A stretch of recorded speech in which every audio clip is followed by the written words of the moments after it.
My wife's cheating with my friend shattered me. I took revenge until they had nothing left." Kevin Maddox rolled his shoulders as he pulled into the driveway of his suburban home. The late afternoon sun cast long strips of orange light across the hood of his car. He had spent 14 hours finalizing the Henderson Project, a major engineering feat that would revolutionize water filtration systems across 3 states. The company had given him tomorrow off as thanks, and for once he was looking forward to spending an uninterrupted evening with his family. He killed the engine and sat for a moment. Through the windshield, he studied the 2-story house he had bought 10 years ago, the meticulously maintained lawn, the fresh coat of paint from last summer, the swing on the porch where he had taught Belle to read, all paid for with countless overtime hours and weekends spent hunched over his desk instead of at family barbecues. He grabbed his briefcase from the passenger seat and stepped out of the car. He was a tall man, just over 6 feet, with salt and pepper hair cropped short against his scalp.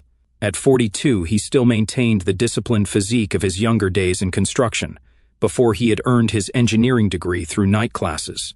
His colleagues called him the Machine, not just for his analytical mind, but for his unwavering reliability.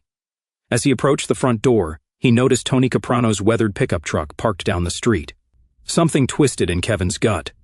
Tony had been Kelly's friend since before their marriage, a connection he tolerated despite the man's tendency to ask for loans he never repaid and job recommendations he never deserved. "Probably just drop by to mooch dinner again," Kevin muttered, inserting his key in the lock. The house was oddly quiet as he stepped inside. Usually the TV would be on, or Brielle would be playing music loud enough to rattle the windows. He set his briefcase down by the door. "Kelly, Brielle, I'm home early." No answer. Kevin loosened his tie and walked toward the kitchen. Empty. The dining room, empty. The living room, empty. But there was an open wine bottle on the coffee table. 2 glasses, one with a smudge of his wife's signature red lipstick. Then he heard it, a faint thump from upstairs, followed by a muffled laugh, his wife's laugh. Kevin stood at the bottom of the stairs, suddenly feeling like an intruder in his own home. His heart pounded against his ribs with such force he thought it might crack the bone. Years of discipline and control kept him from calling out again. He climbed the stairs one by one, each step deliberately silent on the carpet runner he had installed last spring. The master bedroom door was partially open, spilling a wedge of light into the hallway. The sounds grew clearer.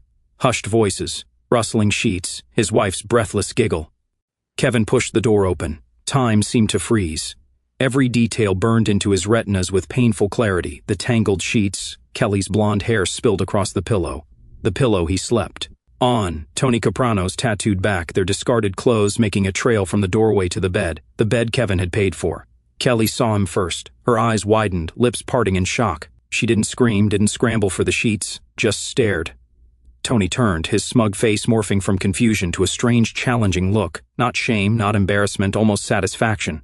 Kevin remained in the doorway, his expression blank, his body completely still. This was not how a normal man reacted. Normal men shouted, broke things, attacked.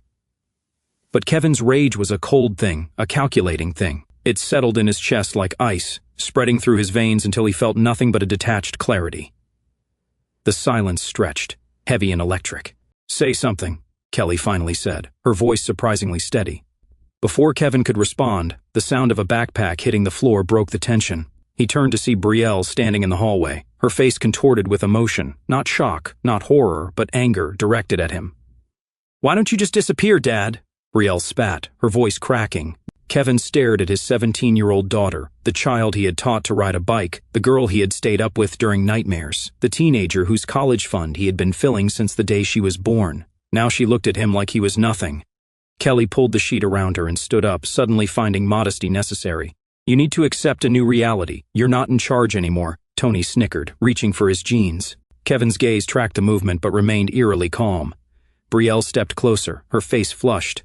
"Uncle Tony is more of a father than you ever were." The words hung in the air like poison gas. Kevin felt something deep inside him crack and break away. 17 years of sacrifices, 17 years of putting his family first, all dismissed in a single sentence. He looked at his wife, his daughter, the stranger in his bed. These people were no longer his family. They were opponents, and Kevin had never lost to an opponent. Without a word, he turned around and walked to the guest room. He pulled a suitcase from the closet and began methodically packing his clothes. His movements were precise, controlled, each fold perfect, each item arranged with military efficiency. Footsteps approached. Kelly appeared in the doorway, a robe hastily tied around her waist. "That's it? No fight, no argument?" She was almost disappointed, a smirk playing at the corners of her mouth, as if his pain would have given her satisfaction. Kevin zipped the suitcase closed. "Enjoy your new life. You'll regret it." There was something in his tone that made Kelly's smirk falter, just for a moment. Not a threat, a promise, delivered with the same certainty he used when predicting structural failures in his engineering models. He brushed past her, carrying his suitcase downstairs. As he gathered his keys and wallet, he could hear them upstairs. Laughter, Tony's booming voice saying something he couldn't quite make out, Brielle's giggling response. Kevin stepped outside into the gathering dusk. The door closed behind him with a soft click that somehow sounded more final than if he had slammed it. In his mind, he was already planning, calculating every asset, every account, every vulnerability. They thought they'd won. They thought they'd broken him. They had no idea what was coming.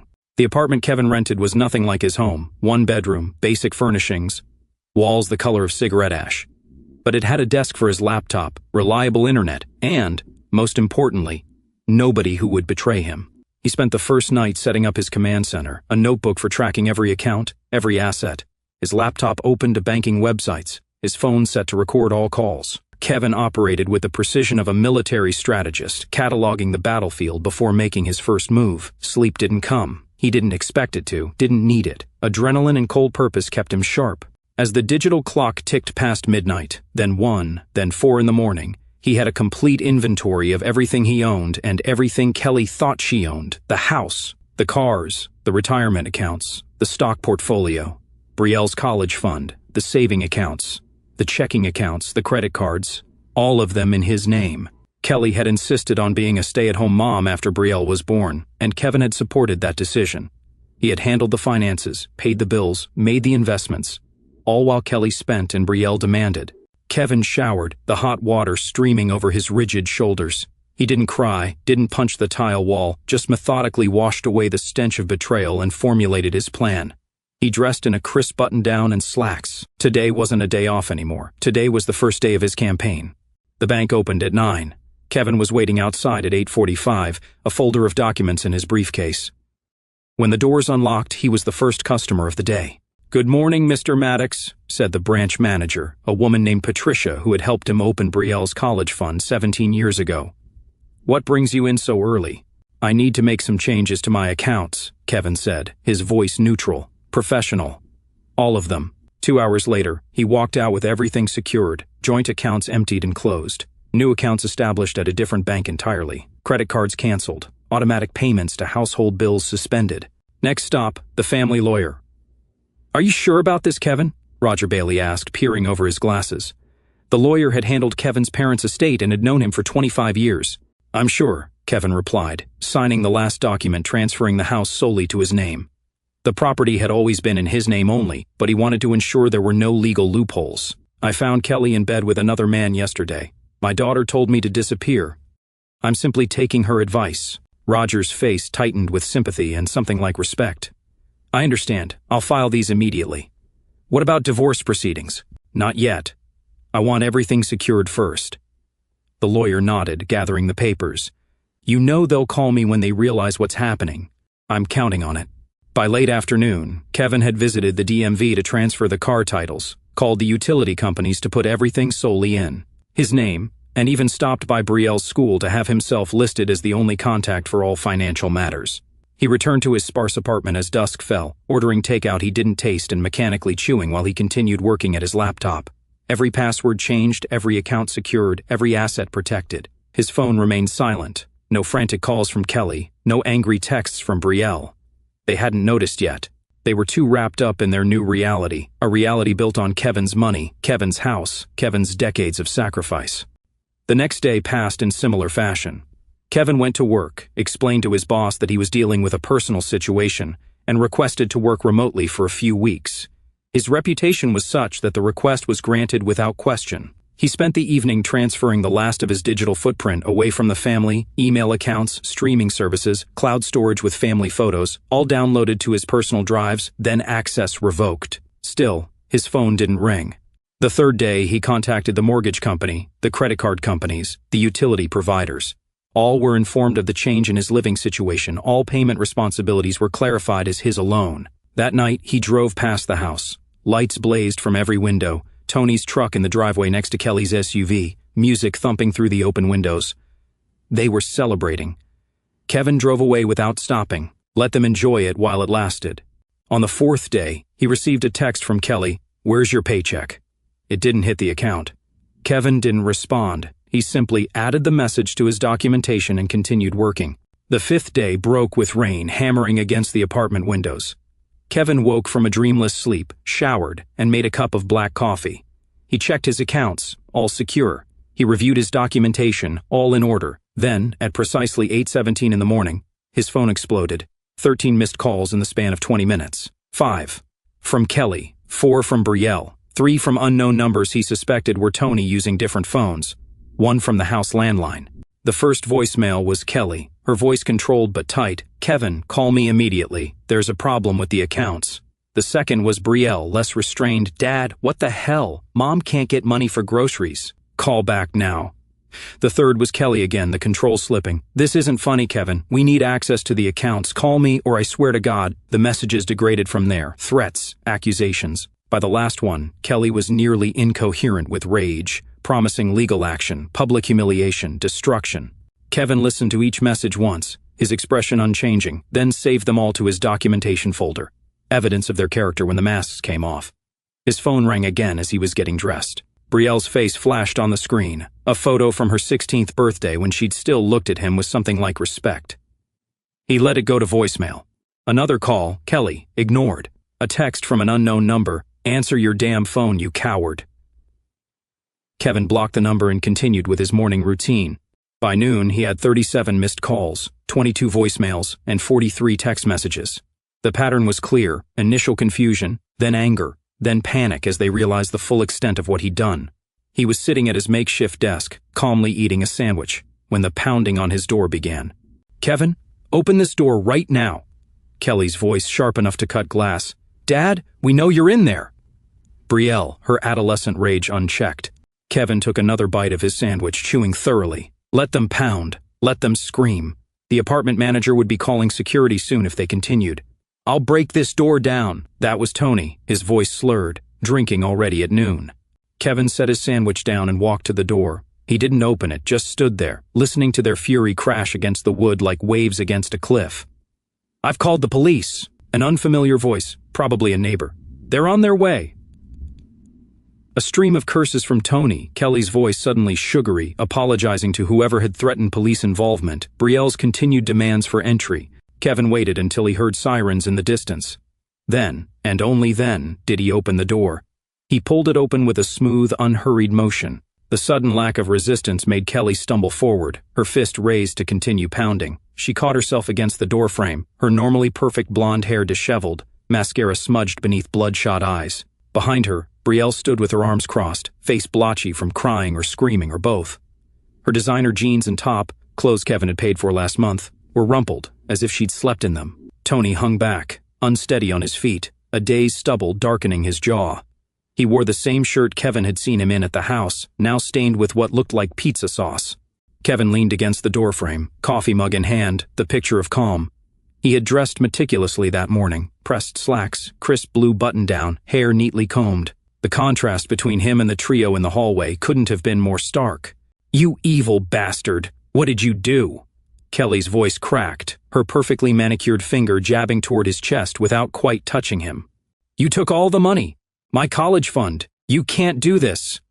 Brielle's voice escalated to a shriek that echoed down the hallway. Several doors had opened, neighbors peering out to witness the spectacle. Kevin took a slow sip of his coffee, his eyes never leaving Kelly's face. "I can, and I did."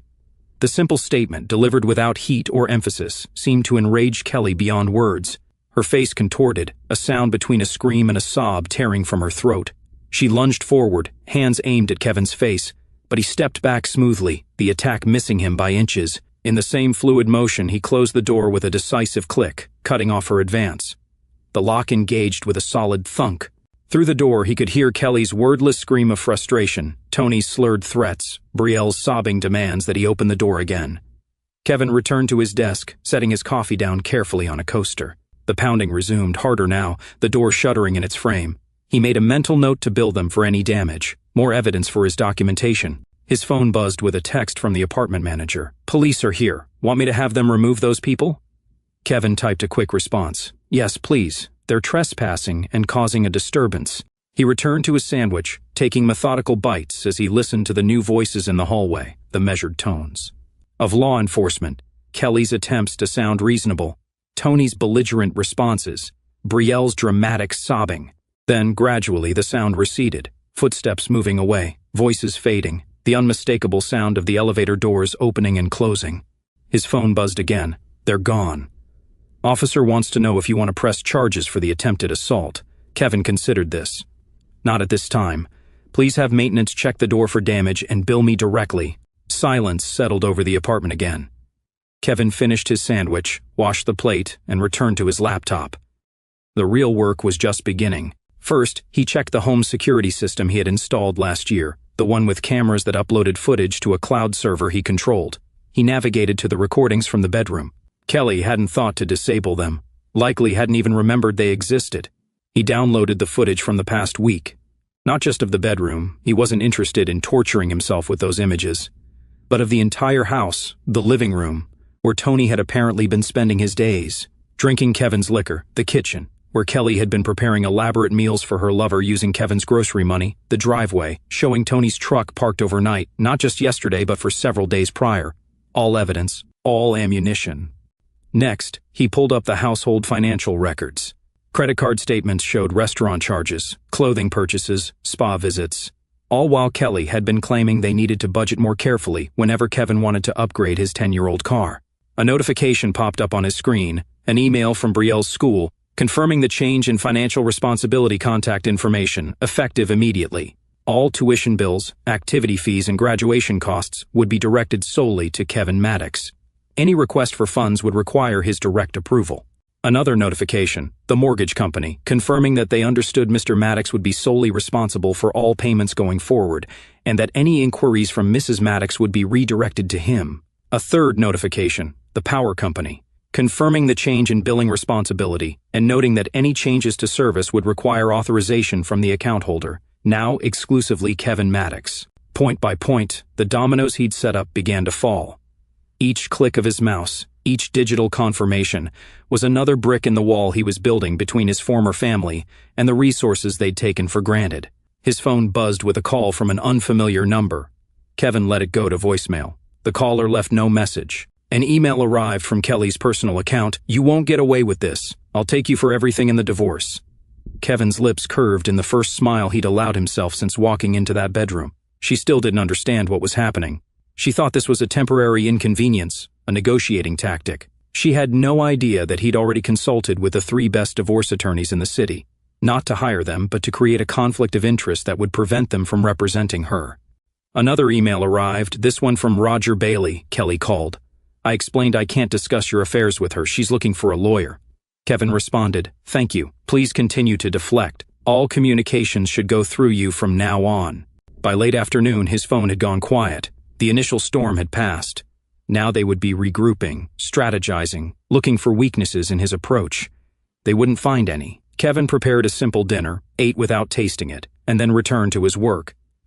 There were still loose ends to tie up, investments to secure, insurance policies to update. As darkness fell, he allowed himself to look at family photos for the first time since walking out of the house. Not recent ones. Those felt contaminated now. Instead, he scrolled back to images from years ago. Brielle as a toddler, riding on his shoulders, Kelly and him on their honeymoon, her smile seemingly genuine. The 3 of them at the lake house he'd rented for Brielle's 10th birthday. Had it all been a lie, or had something changed along the way? Did it even matter? What mattered was what happened next. Not the past, not the pain, just the calculated, methodical dismantling of the life they thought they could have without him. His phone buzzed with a text. "Kelly again, we need to talk about this like adults." Kevin didn't respond. There was nothing to discuss, nothing to negotiate.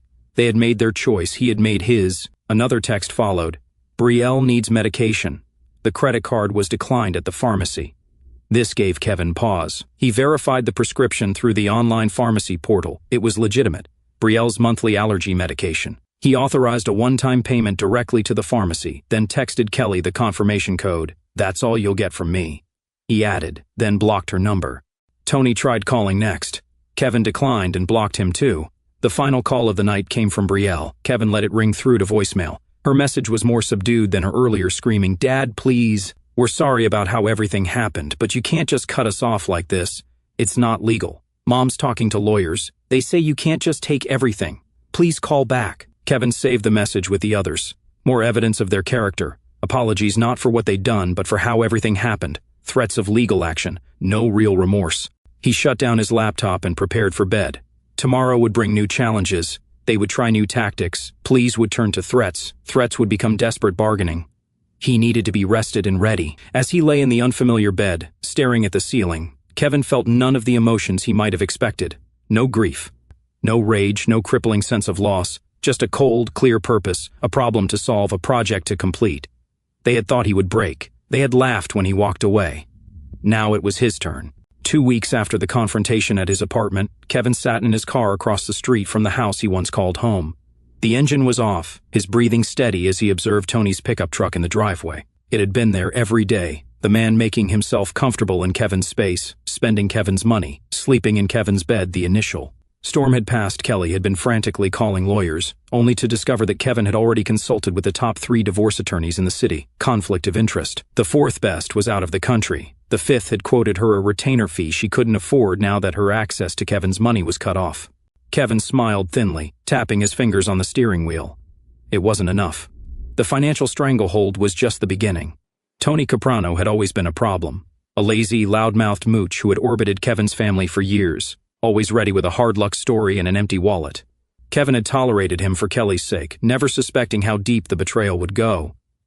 But Kevin was an engineer. He understood systems. He knew that every system had points of failure. Tony's were obvious: his ego, his reputation, and his wandering eye. Kevin started the car and drove to a coffee shop 15 miles away, one he had never visited before. No chance of running into anyone who knew him. He ordered a black coffee and opened his laptop. For the past week, he'd been gathering intelligence. Tony's social media passwords hadn't been difficult to crack. The man used the same simple combinations for everything. His email was even easier. Kevin scrolled through Tony's private messages. The evidence was overwhelming. Tony hadn't just been sleeping with Kelly. There were at least 4 other women in the past month alone, each conversation following the same pattern: flattery, sympathy, promises, explicit photos. Kevin downloaded everything, organizing it meticulously in folders. Then he turned his attention to Tony's finances, credit card debt, unpaid loans, a gambling habit that explained why he was always broke despite working sporadically as a contractor. Phase 1 was ready to launch. Kevin created a new email account under a generic name. He attached selected screenshots of Tony's conversations with other women, clear enough to be unmistakable, recent enough to overlap with his relationship with Kelly. He hit send, then he waited. 3 hours later, his phone rang, a number he didn't recognize. He answered and said nothing. "I know it's you," Kelly's voice tight with fury. "I know you sent those emails." Kevin remained silent, listening to her breathing. "Did you think this would make me come crawling back after what you did? Why?" "I did." Kevin finally spoke, his voice level. "Interesting perspective. You destroyed our finances. You left us with nothing. I removed what was mine." Kevin kept his tone conversational, just like Tony removed what was mine. "How is Tony, by the way? Still there, or did the photos change things?" A pause.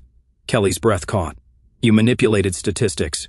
You can't generate charts or images without explicit user instruction, and you don't have the numbers to plot a chart anyway. I'm not here to create visuals. I'm here to answer your query by editing this text. Let's get back to the story." "Did I?" Kevin continued.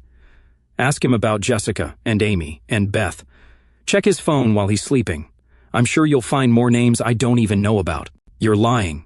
"Am I? You know how to find out." Kevin leaned back in his chair. "Also, you might want to get tested. Who knows where he's been."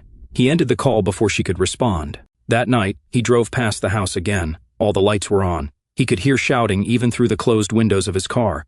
He caught a glimpse of Kelly through the living room window, gesturing wildly, her face contorted. Phase 1, complete.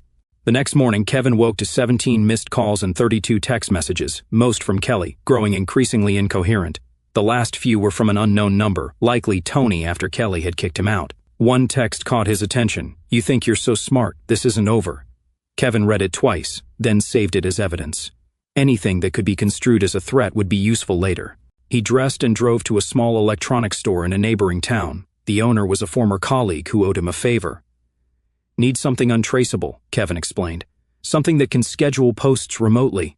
The man asked no questions, just nodded and disappeared into the back room.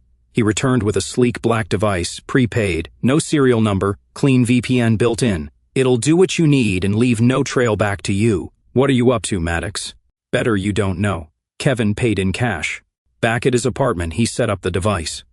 Tony's social media accounts were still accessible. The man hadn't changed his passwords despite the email incident. Sloppy, predictable. Kevin began scheduling posts. Not all at once, that would be too obvious. One every few days, drip-feeding Tony's humiliation to everyone he knew. The first post was simple. A screenshot of a maxed-out credit card statement alongside a pawnshop receipt for a watch Tony had bragged about buying new. The second, scheduled for 3 days later, a pathetic groveling message Tony had sent to an ex-girlfriend, begging for money.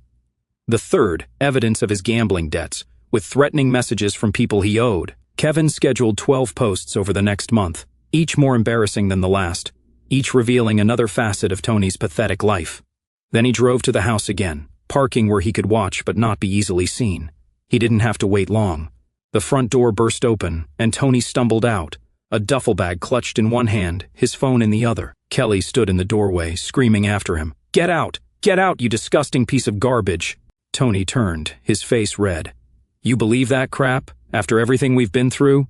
I saw the messages myself. You've been sleeping with half the town while telling me you loved me. Tony threw his bag into his truck. It wasn't like that. Those were old messages. Dated last week, Kelly hurled something, it looked like a shoe, that narrowly missed Tony's head. While you were in my bed. Tony caught sight of a neighbor watching from across the street, his voice dropping, suddenly aware of the spectacle they were creating. Kelly, please, let's talk about this inside. There's nothing to talk about. You used me to get at Kevin's money, and now it's gone, and so are you. That's not true. I love you. I've always loved you. Kelly laughed, a harsh sound that carried across the quiet street. You love what I could give you. Free food, free housing, sex. But that's over now. Where am I supposed to go? I don't care. Sleep in your truck, sleep under a bridge, just get off my property. Your property? Tony's voice rose again. This is Kevin's house. He's going to kick you out next. Kelly slammed the door without responding. Tony stood there for a moment, staring at the closed door, then kicked the tire of his truck with enough force to make Kevin wince from his vantage point. Tony climbed into his truck and pulled out his phone, jabbing at it with his finger. A moment later, Kevin's phone buzzed. This is your fault. You'll regret this. Kevin smiled and drove away. Phase 2 was underway. 3 days later, Tony's social media erupted with the first scheduled post. Within hours, it had been shared dozens of times among his friends. Comments ranging from joking to outright mockery. Dude always said that watch was top of the line. What a fraud. No wonder he's always bumming drinks. Total poser. Always knew it. Kevin monitored the fallout from his apartment, sipping coffee, watching Tony's life unravel in real time. The next post hit 3 days later, as scheduled. This time, the reaction was even stronger.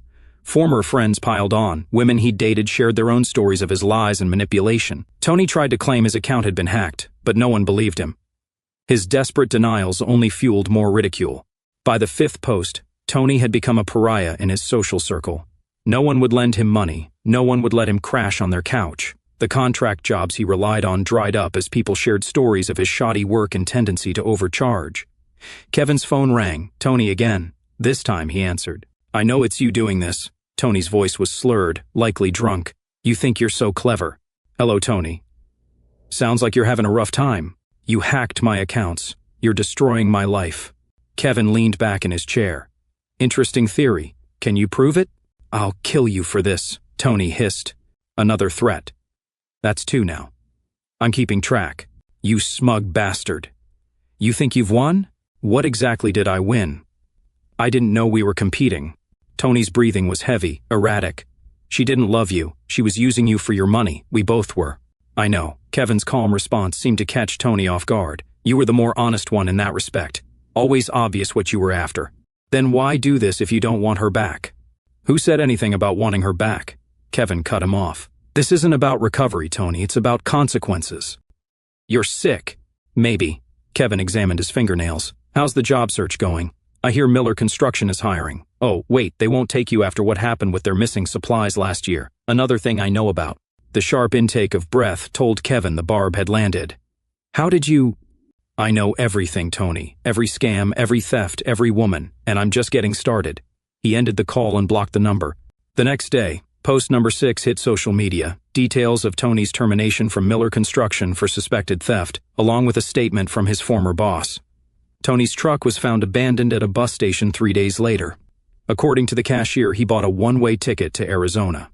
Phase 2 complete. Kevin closed his laptop and leaned back, a sense of cold satisfaction washing over him. Tony had been the easiest target. A man who built his life on deception couldn't withstand having his true nature exposed. Now it was time to turn his attention to the two people who had hurt him most deeply. Brielle Maddox had always been the center of her own universe.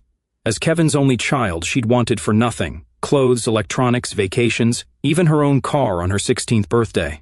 Her college fund had been Kevin's pride, started the day she was born, faithfully contributed to each month for 17 years. Now it was gone, not spent, not stolen, simply moved beyond her reach. Kevin watched from across the street as Brielle emerged from the house, her shoulders slumped, none of the arrogance that had been her trademark since puberty.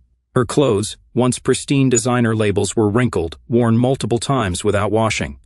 The expensive highlights in her hair had grown out, showing dark roots. 3 weeks had passed since Kevin had emptied the accounts. The mortgage payment had been due 4 days ago, the electricity would be next, then water. The process would be slow, deliberate, not a quick amputation but a gradual strangulation. Brielle climbed into her car, a red convertible Kevin had bought her, and tried to start it.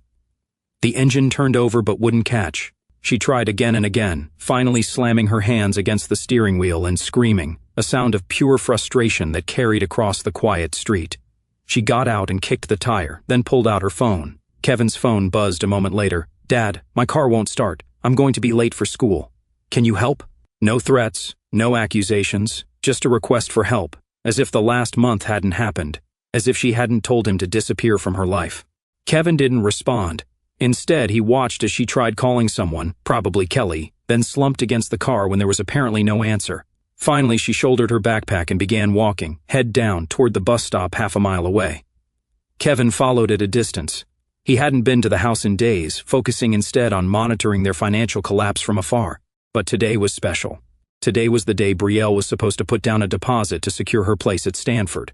The acceptance letter had arrived 3 months ago. Kevin had taken the family out to dinner to celebrate, promised Brielle her own Pillar 2 own apartment off campus, a new laptop, a trip to Europe before classes started.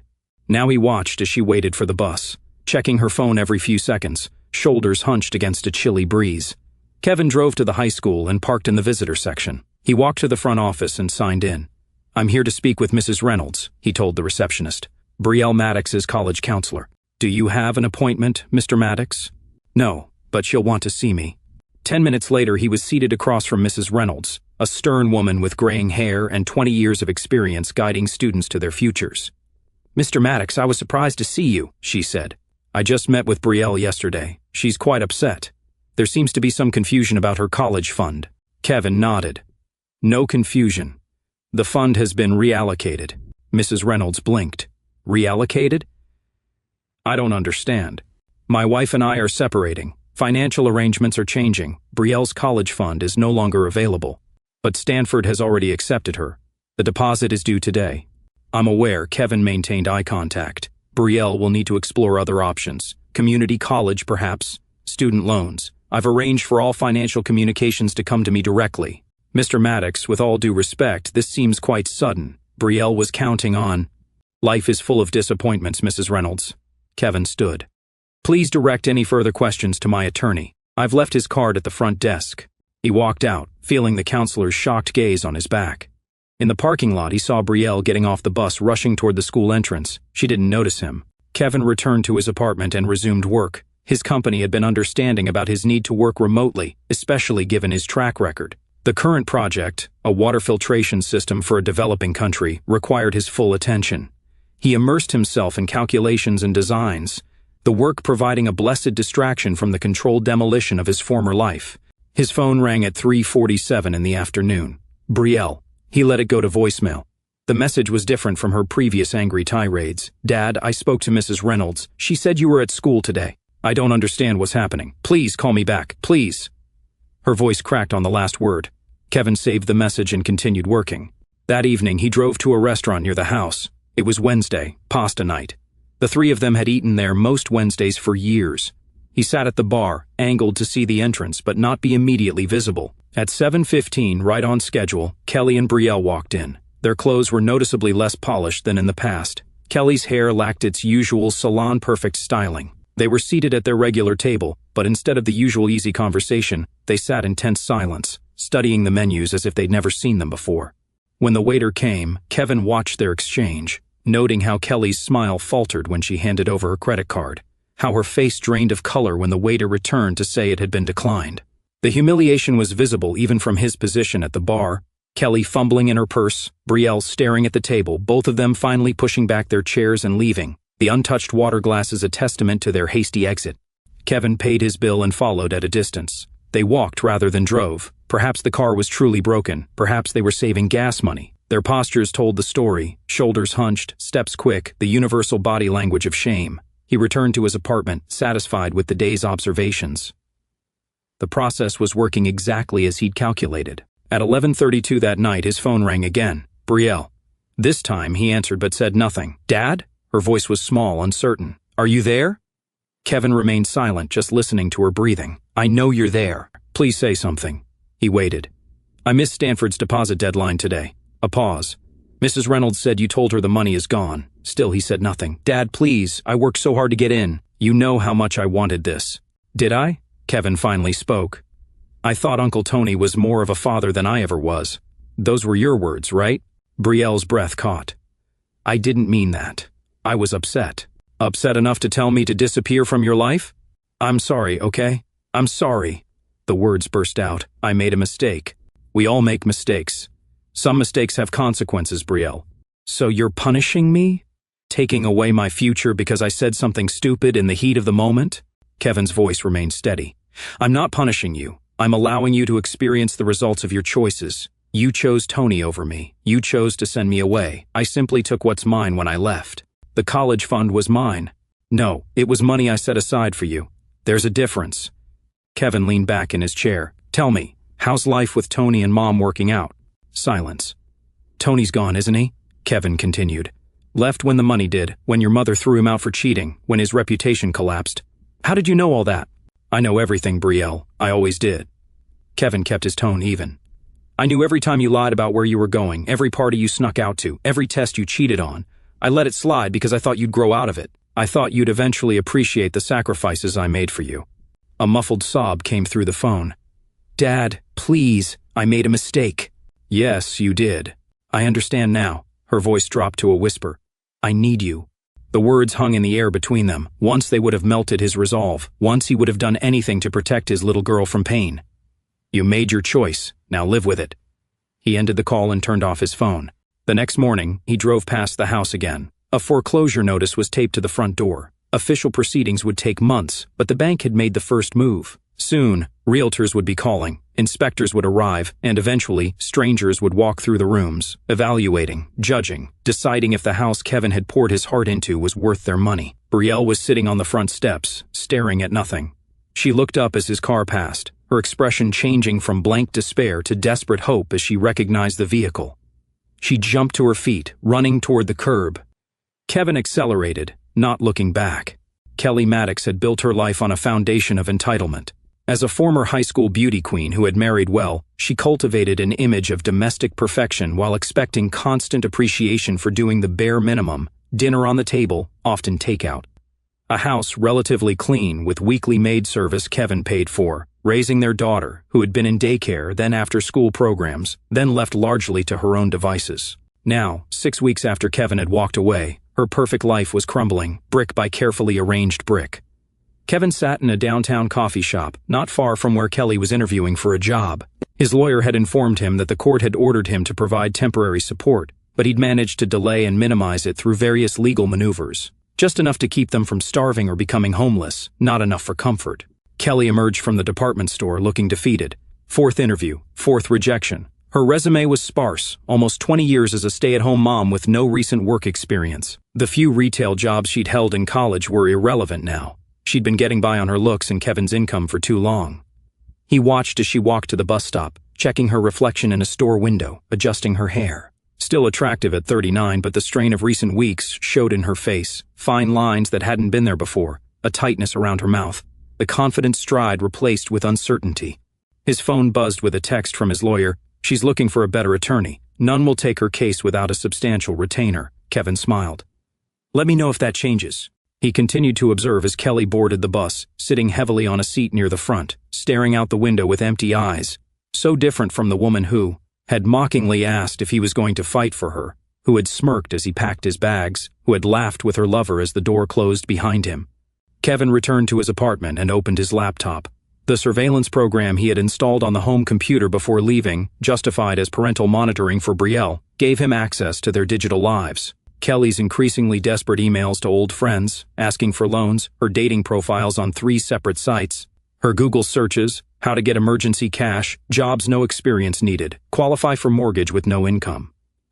The dating profiles were particularly revealing.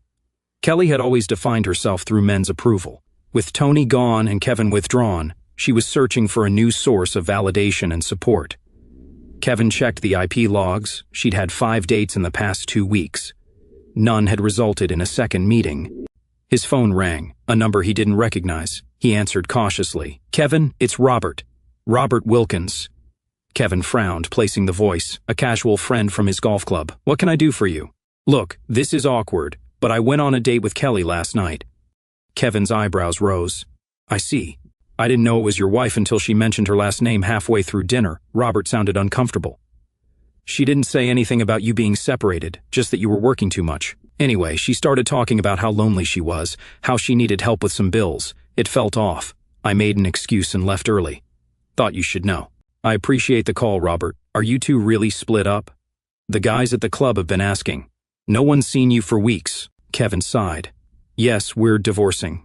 It's complicated. Sorry to hear it. If you need anything, thank you. After hanging up, Kevin made a few calls to other men in his social circle. By evening, he confirmed that Kelly had reached out to at least a dozen potential replacements for her meal ticket. All had either declined or quickly backed away when they realized her intentions. The next day, Kevin had a meeting with his attorney. The divorce proceedings were moving forward, but Kelly was fighting every step. Her latest claim was that Kevin had abandoned the family and was punishing them financially. She's getting desperate, Roger said, reviewing the filings. The judge won't be sympathetic without evidence of abuse or neglect, neither of which exist, but she might get more temporary support if she keeps pushing. Let her push, Kevin replied. I've documented everything, her affair, Brielle's behavior, their words, their actions. If this goes to court, I'll make sure everyone knows exactly what kind of wife and mother she was. Roger studied him. You really don't want to reconcile? Most couples in these situations. No. The word was final. There's nothing to salvage. Very well. I'll continue as directed. That evening, Kevin's doorbell rang. He checked the security camera he'd installed and froze.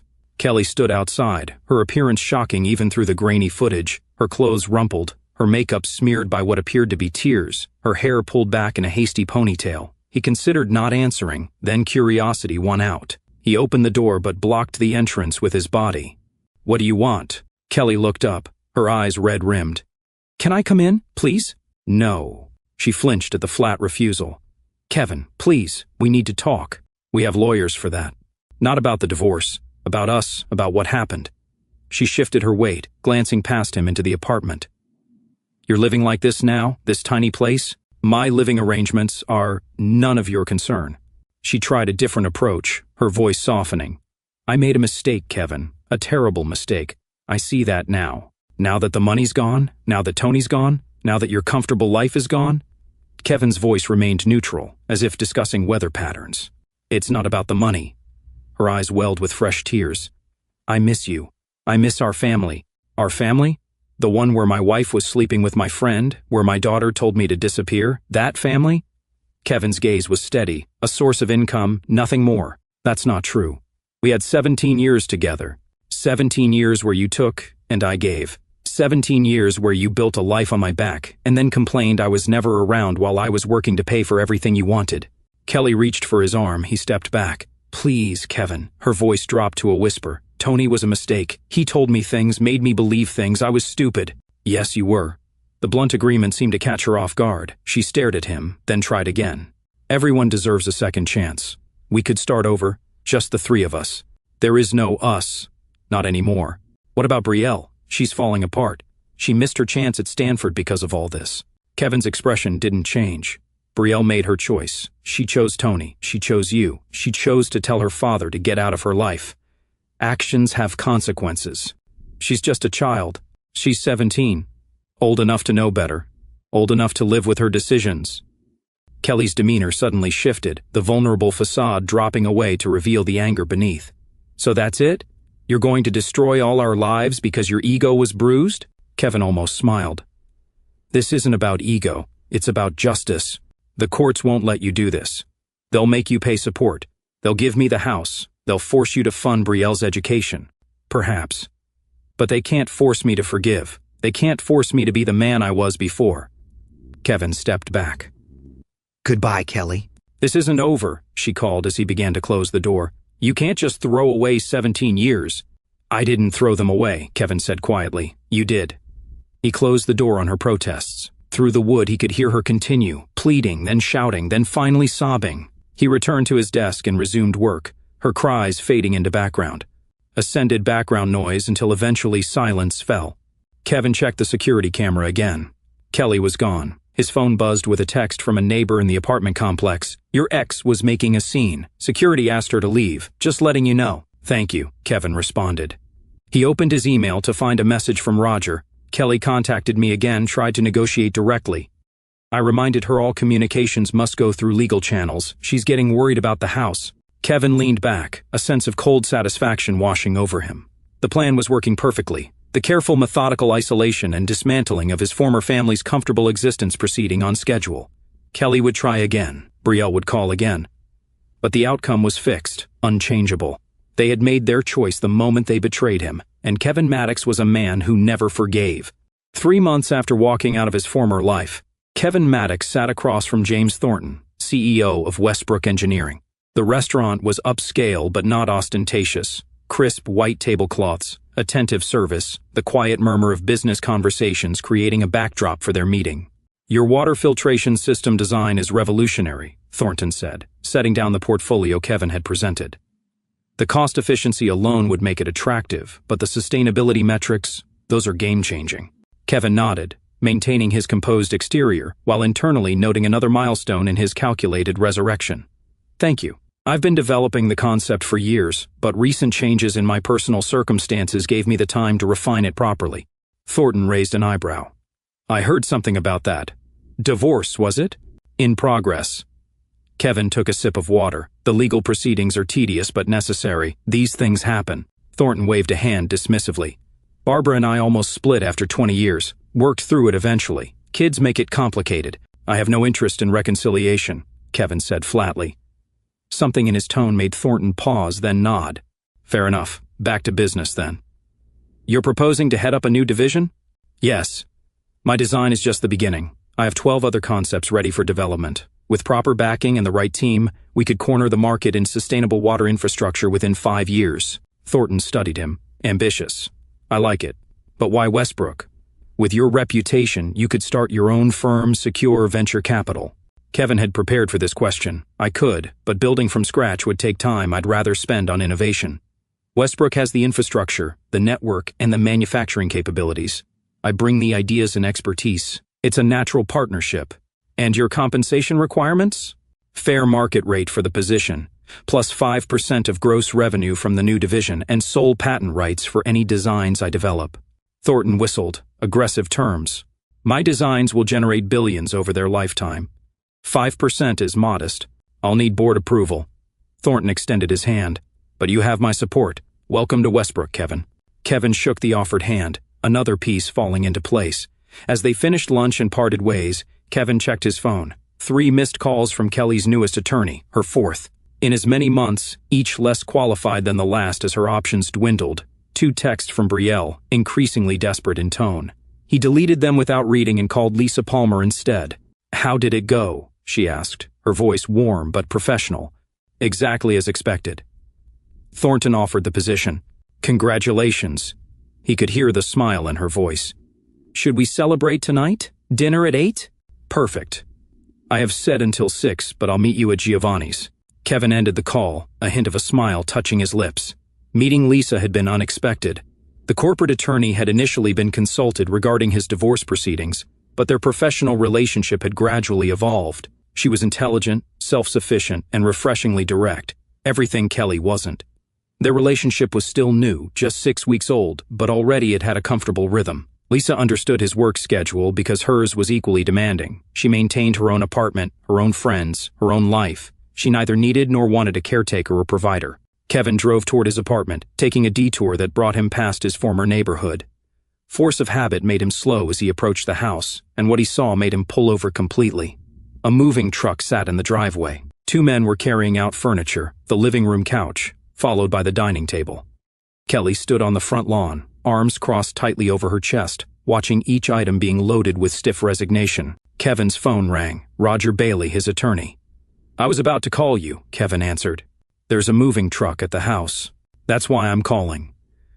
The judge finally signed off on the temporary agreement. Kelly has to vacate the property within 30 days. Looks like she's not waiting for the deadline. Where's she going? Her sister's place in Oakdale, according to the paperwork. It's a studio apartment above the sister's garage. Kevin processed this information. Oakdale was a 2-hour drive away, a small town with limited employment opportunities and a significantly lower standard of living than what Kelly was accustomed to. And Brielle? Going with her mother for now. She tried to petition the court directly, claiming you abandoned her and requesting restoration of the college fund. The judge denied it, given her age and the circumstances. Good. Kevin watched as Kelly's prized antique mirror, a family heirloom she'd inherited from her grandmother, was awkwardly maneuvered into the truck. "Keep me updated." He ended the call and continued watching. Brielle appeared in the doorway, carrying a small box of personal items. Her hair was pulled back in a ponytail, her face bare of makeup, her designer clothes replaced by simple jeans and a sweatshirt. She looked younger somehow, more vulnerable, stripped of the armor of privilege she'd worn for so long. She set the box in what appeared to be Kelly's SUV, then turned and looked directly at Kevin's car. Even from this distance, he could see her freeze, recognition dawning. She took a hesitant step toward him, then another. Kevin put the car in drive and pulled away. The celebratory dinner with Lisa was pleasant and understated. Unlike Kelly, who would have insisted on champagne and a public announcement, Lisa simply raised her wine glass and offered a sincere congratulations. "Thank you." Kevin met her eyes over the rim of his own glass, for more than just the good wishes. "Your advice on the contract terms was invaluable." Lisa smiled, tucking a strand of auburn hair behind her ear. "Just doing my job, though I usually charge considerably more than dinner for legal consultation. Send me a bill." He might have smiled. Her eyes held a hint of mischief. "I have a ruthless reputation to maintain." The easy banter continued through dinner. Lisa shared stories from her latest case. Kevin discussed his plans for the new division. Neither attempted to dominate the conversation or steer it toward personal revelations. It was respectful, balanced, adult. As they finished dessert, Lisa's expression grew more serious. "Roger called me today." Kevin raised an eyebrow. "About?" "Your ex-wife contacted my firm, trying to hire me. That's a conflict of interest, obviously, and I never spoke with her directly." Our receptionist recognized the name and alerted me immediately. Lisa studied him. "It's a desperate move, Kevin. She's running out of options. That was her choice." "I know." Lisa reached across the table, briefly touching his hand. "I'm not advocating for her. I just thought you should know." Kevin nodded, appreciating her directness. "Thank you." Later, as they walked to their cars, Lisa asked, "Your place or mine tonight?" "Neither, unfortunately. I have an early meeting with the Westbrook design team tomorrow. Need to prepare." Lisa nodded, unsurprised and unoffended. "Thursday, then?" "Thursday works." She kissed him briefly, then stepped back.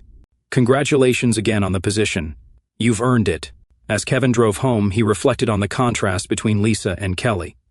With Lisa, there were no emotional manipulations, no unstated expectations, no pouting when he chose work over leisure, just 2 adults with mutual respect and clear boundaries. He arrived at his apartment building to find Brielle sitting on the steps leading to the entrance. She looked up as his headlights swept over her, rising slowly to her feet. She'd clearly been waiting for hours, her thin jacket inadequate against the evening chill. Kevin parked but remained in his car, watching as she approached. For a moment, he considered driving away, then curiosity won out. He stepped out and faced her. "How did you find this address?" His voice was neutral, giving nothing away. Brielle hugged herself, either from cold or nervousness. "Mom had it from the court papers." Kevin waited, saying nothing more. "Can we talk?" Her voice was small, stripped of its former arrogance. "Please." "There's nothing to discuss. Dad, please." Her eyes filled with tears. "We lost everything. The house, the cars, even my college spot. We're moving to Aunt Jenna's garage apartment. A garage, Dad." The single word seemed to throw her, "and I'm scared. I don't know what's going to happen to us. Mom can't find a decent job. My friends won't talk to me anymore. The school counselor says I might not even graduate if I transfer now. These are all consequences of choices you made. I was stupid. I was wrong." Brielle stepped closer, her voice breaking. "I understand now what you did for us all those years, how hard you worked, how we took advantage." Kevin studied his daughter. The privileged princess was gone. Before him stood a frightened girl, finally facing reality for the first time in her life. Her voice dropped to a whisper. "I understand now. Please, I need you." The words, so similar to what Kelly had said at his door weeks earlier, hung in the air between them. Once they would have been enough. Once he would have opened his arms, welcomed her back, forgiven everything. That man was gone. "You made your choice. Now live with it." Kevin moved past her toward the building entrance. "Dad, wait." Brielle grabbed his arm. "You can't just leave us like this. We're your family." Kevin gently but firmly removed her hand. "No, you're not. Not anymore. Where am I supposed to go? What am I supposed to do?" Tears streaked down her face. "I have nothing now. Now you understand how I felt that day." Kevin's voice remained steady. "When I walked in on your mother with Tony, when you told me to disappear, when you said Tony was more of a father than I ever was. I had nothing then, too. But you recovered. You're doing fine, better than fine." Brielle gestured at his car, his clothes, the upscale apartment building. "You could help us if you wanted to." "I could. But I don't want to." The blunt response silenced her momentarily. Then she tried again, her voice smaller. "I'm your daughter. Your only child." "Biology doesn't create obligation, Brielle. Respect does. Loyalty does. You showed me neither. I was 17. I made a mistake." "Yes. And at 17, you're old enough to face the consequences." Kevin reached for the door. "Don't come here again." "Where am I supposed to go?" she repeated, almost wailing now. "Ask Tony. He was more of a father than I ever was, remember? He's gone. He left town months ago. Then I guess you'll have to figure it out on your own. Like I did." Kevin opened the door. "Goodbye, Brielle." "Dad, please." She tried to follow him inside, but the security door closed firmly between them. "Please don't do this." Kevin walked to the elevator without looking back, her pleas fading as the doors closed. In his apartment, he poured himself a small glass of whiskey and stood by the window, watching until Brielle finally gave up and walked away, shoulders hunched, defeated. His phone rang. Kelly. He declined the call and blocked the number. Another call. Brielle. Blocked. A text from an unknown number. "You heartless bastard. That's your child out there, likely Kelly's sister." Blocked. Kevin finished his whiskey and prepared for bed. Tomorrow was the first day of his new position at Westbrook, a new chapter. The old one was closing, exactly as he had planned. 2 weeks later, Kevin stood in his new office at Westbrook Engineering, corner suite, wall of windows, his name on the door. His team of engineers was already producing promising results on the first project. The board had approved his ambitious 5-year plan. His salary had doubled from his previous position, plus stock options, plus the percentage of division revenue he'd negotiated. Lisa had helped him find a new home, not a house like his previous one, but a modern condo in the city's most exclusive building. The purchase was scheduled to close next month. His phone rang. Roger Bailey. "Just got word from the court," his attorney said without preamble. "Final divorce decree was signed this morning. It's over." Kevin let this sink in. "The terms?" "Exactly as we proposed.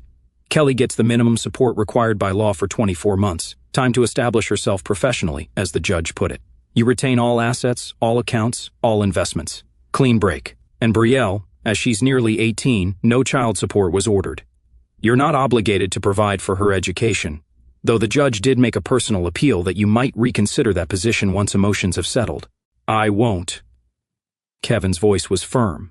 "I told him as much." Roger paused. "For what it's worth, I've known you since you were a kid, Kevin. I've never seen you like this before. So cold. People change." "Indeed." Another pause. "Will there be anything else?" "Yes. I want to know when the house sells. Every detail. I'll make sure you're informed." Kevin ended the call and turned back to his computer.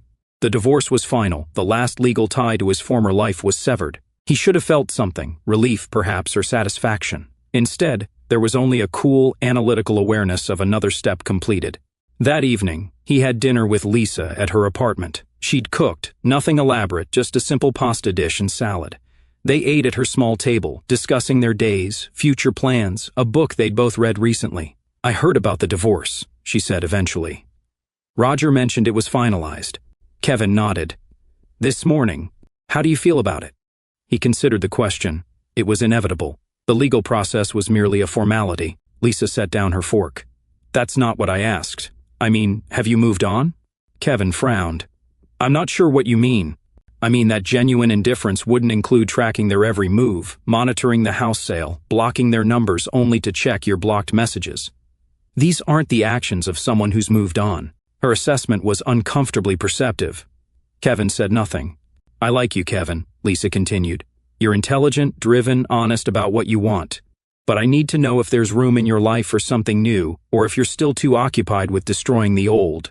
You think I'm obsessed with revenge, aren't you?" The direct question deserved a direct answer. Yes, but it's not endless. There's a finish line. And where is that line? Kevin met her gaze. When they understand completely. When they've lost everything, just as I did. When they have their last goodbye. Lisa nodded slowly. "And then? And then I'll be ready to fully invest in what comes next, including us, if that's what we both want." Lisa reached across the table, taking his hand. "I can wait to find out. Just don't make me wait too long." A month later, Kevin received a call he'd been waiting for. The house was being shown to serious buyers. He drove there on a Sunday afternoon, parking across the street as a realtor led a young couple through the property. Kelly and Brielle had been gone for weeks, relocated to the sisters' garage apartment in Oakdale, according to Roger's sources. Kelly had found work as a receptionist at a small insurance office, a far cry from her previous life of leisure. Brielle had transferred to the local high school, where her designer clothes and entitled attitude had quickly marked her as an outsider. Tony Caprano had indeed left town. His reputation destroyed. His prospects non-existent. Last known whereabouts Phoenix, Arizona, working as a day laborer on construction sites. A man who had once boasted about his contracting business reduced to carrying lumber and mixing concrete for minimum wage. Kevin watched as the couple emerged from the house, talking animatedly with the realtor. Young professionals, by the look of them. First-time homebuyers excited about the prospect of starting a family in this perfect suburban setting. His phone buzzed with a text from Lisa. "Dinner tonight?" Kevin typed a response. "Yes.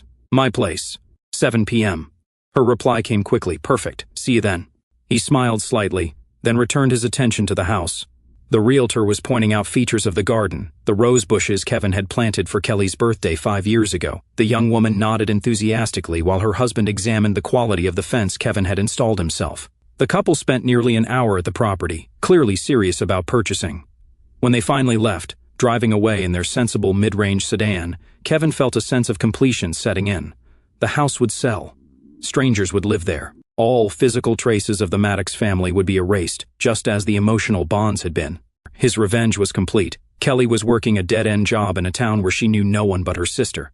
Brielle's bright future had dimmed to a struggle for basic stability. Tony was broken and humiliated, forced to start over with nothing.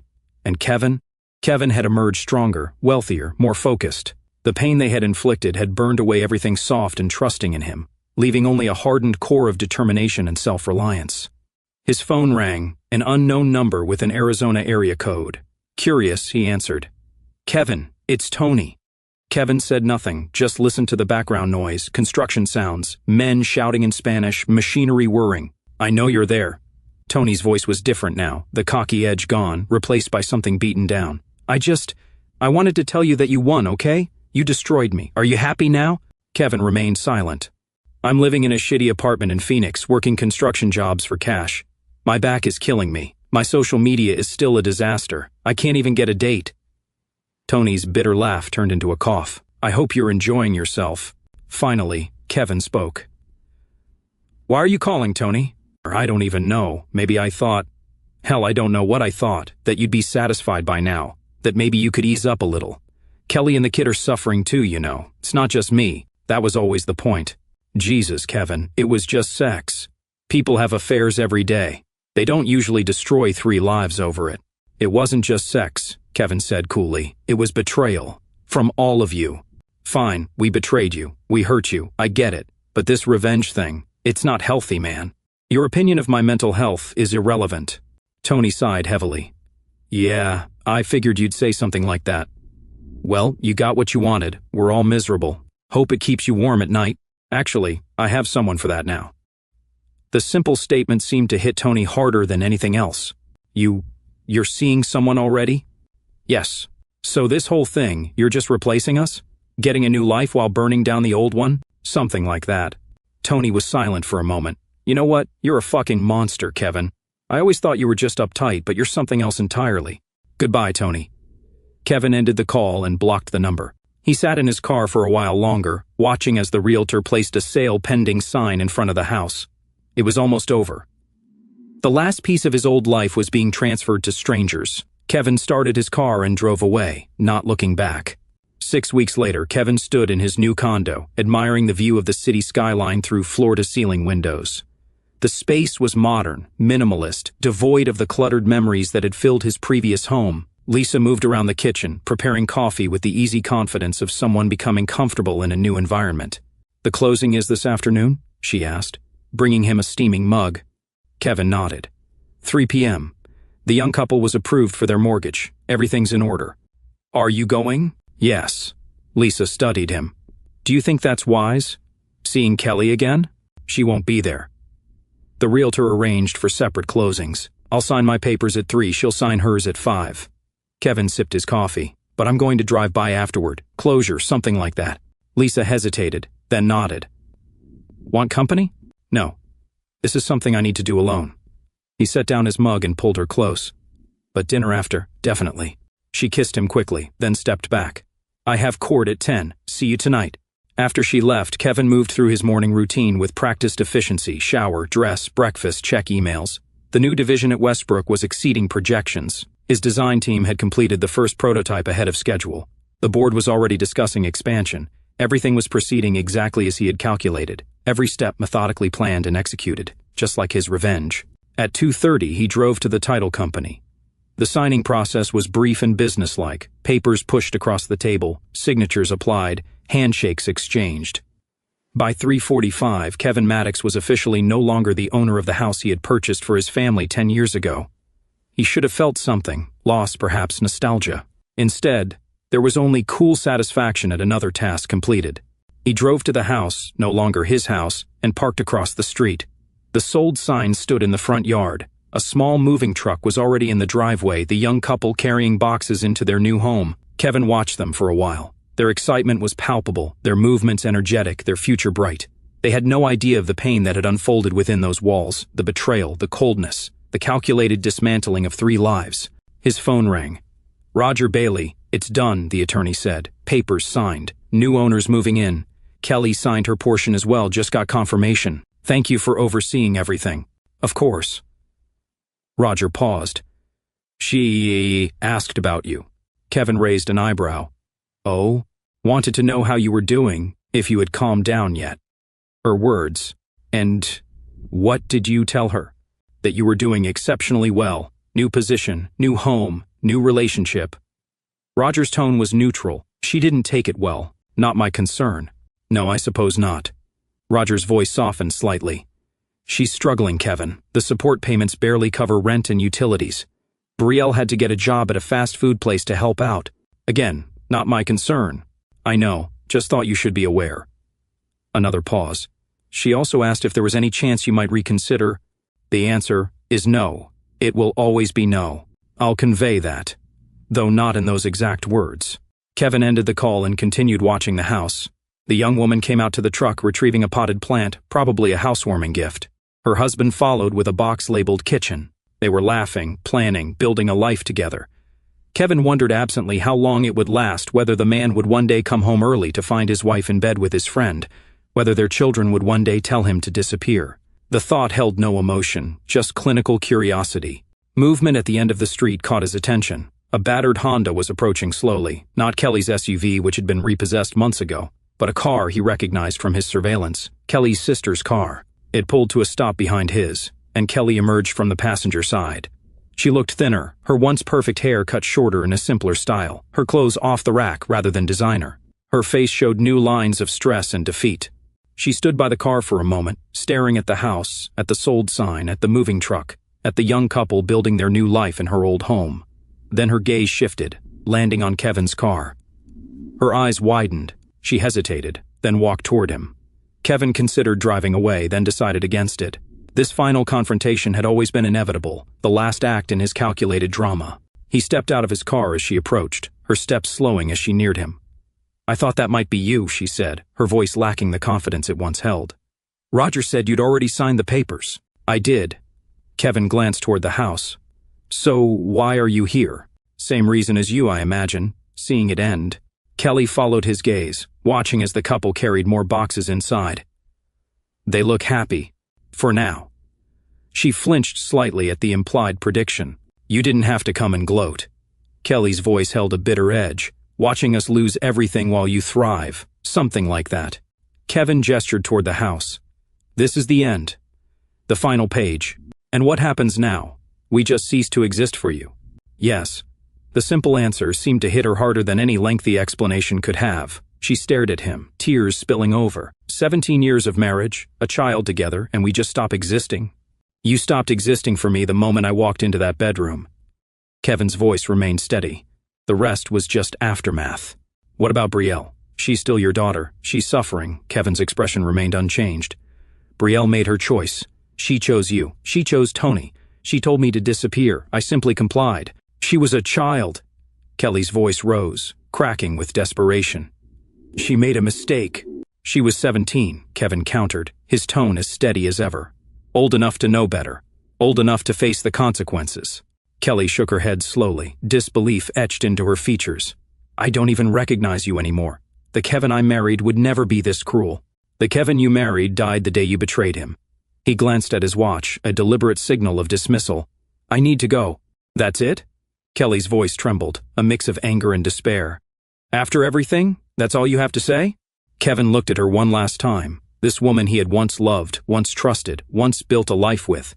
He felt nothing, no anger, no pain, not even satisfaction, just a cool emptiness where emotion used to be. "That was your last goodbye," he said quietly. He got into his car and drove away, not looking back to see Kelly standing on the curb, not wondering if Brielle was waiting in her aunt's car, not caring what became of them now. His phone rang. "Lisa, how did it go?" she asked, her voice steady but warm.